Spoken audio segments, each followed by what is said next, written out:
get some tines, I'll get them sorted out.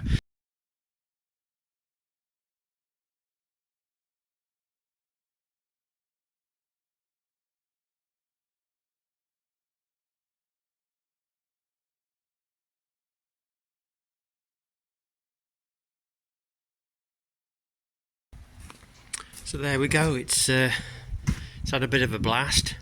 I'd like to say I blew the cobwebs away, seeing there was so many on it, but actually it's a bit of a challenge because cobwebs stand up very well to even a pressure washer.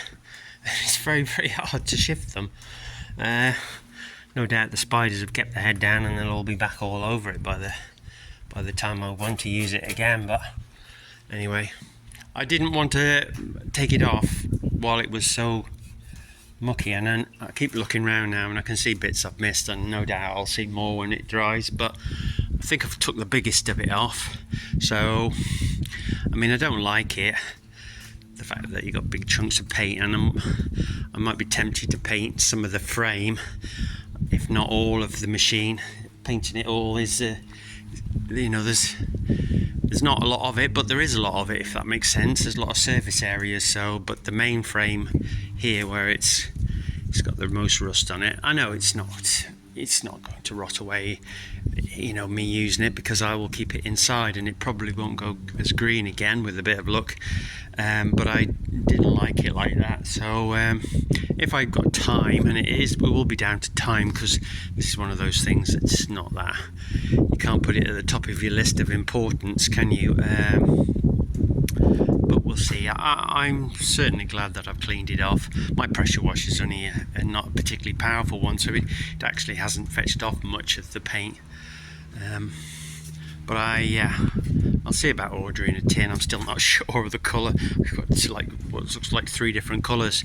We've got a sort of pinky red, we've got a sort of lighter orange, and then down there it looks a sort of darker orange. But it does look from a distance, if I stand back, it looks a bit better with a machine. So yeah, and it'll be a bit better to work on, and I can work on the other stuff when it's not on. So I'll get some tines, I'll get them sorted out. These arms were very, very stiff to lift up and down, so we'll see if we can get some oil and loosen them up a bit, to check all these clips are all okay. I haven't had a chance to look at those, oil and grease, etc. So yeah, it doesn't look quite like it's just been dragged out of a pile of nettles, does it? So yeah, we'll put that away and we'll have another go at it sometime when we've got a bit more time.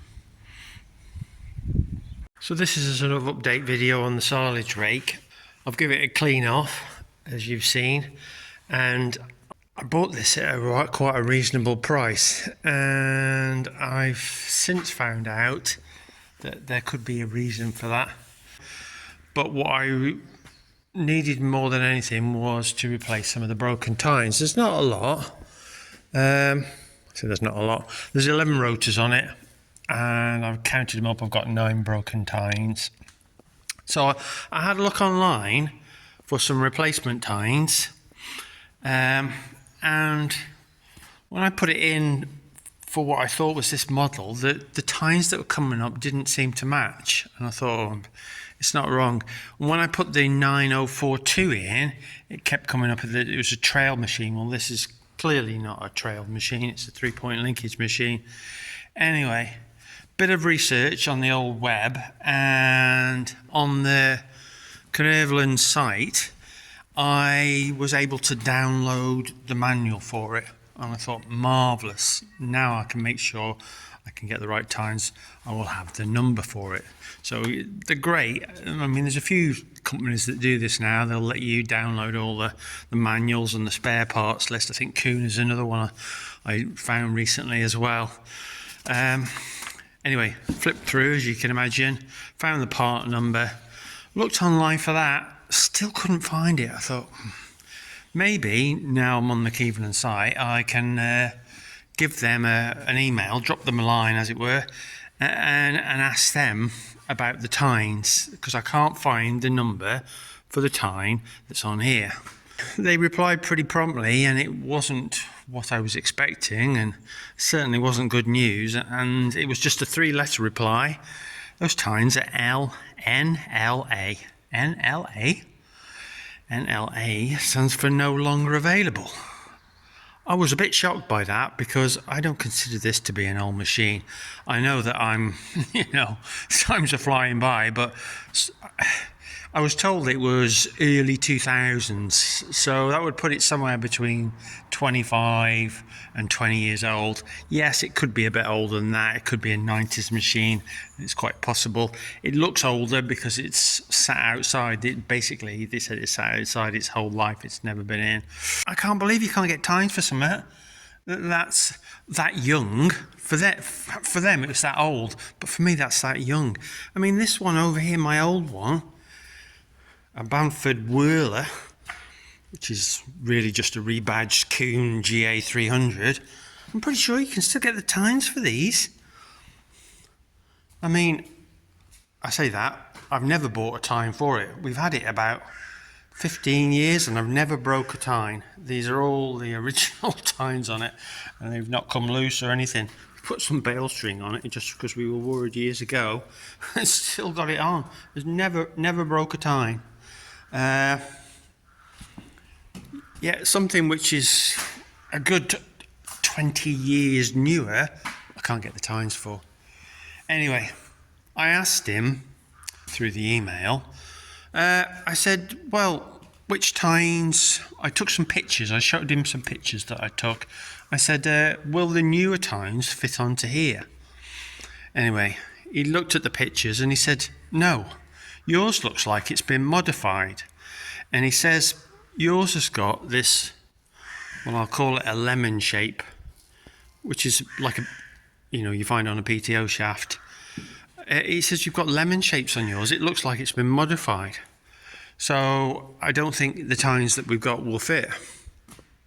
Because I think, well, obviously you'd have to replace all the tines, which wouldn't be cheap, because there's 4 on each one, 11, that's 44 tines. So, so it wasn't a positive experience. So I wonder what's happened to my machine. I mean, it's a bit strange that it's different colours, as it were. I'm thinking, is this some sort of hybrid? Has this had a really bad accident when it was new? It's a bit of a cut and shut of something else, or I don't know. I mean, these are the other part of the holder, and these are obviously the lemon shape as well. And the guy I bought it off mentioned that when they bought it, they liked the fact that it was, what you and I would call PTO tubes. It was easy to get and replace. But if somebody made these, then they did a damn good job, because it all looks so original to me. But maybe it's not. Maybe these bolts sticking through is just a little bit, I don't know. I mean, I have turned it over, it all works as it should, but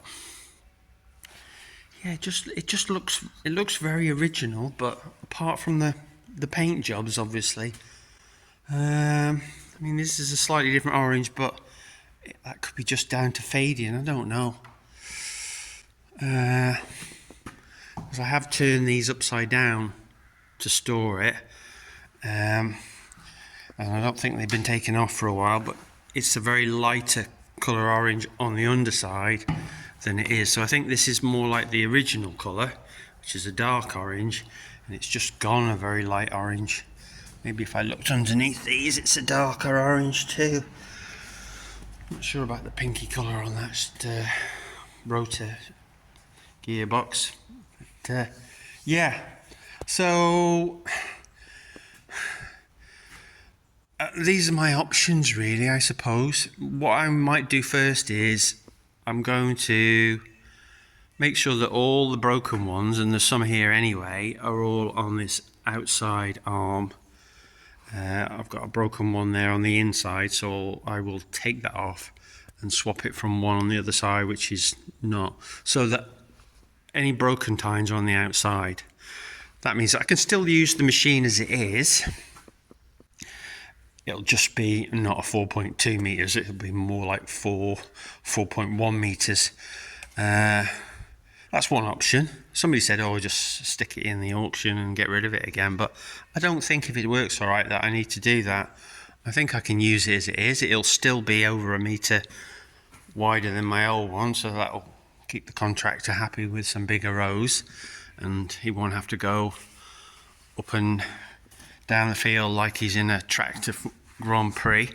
And I can see if I can get tines. Maybe these aren't Cleveland tines. Maybe these tines are off a different machine. I did have a bit of a look, and there was some tines advertised for a Krone which looked a similar size. They're about, from the tip here down to here, about 640 millimeters. And I can't remember the exact size here for these tubes they fit over, but I will have a look and I'll put it up on the screen. I'll put all the sizes up on the screen.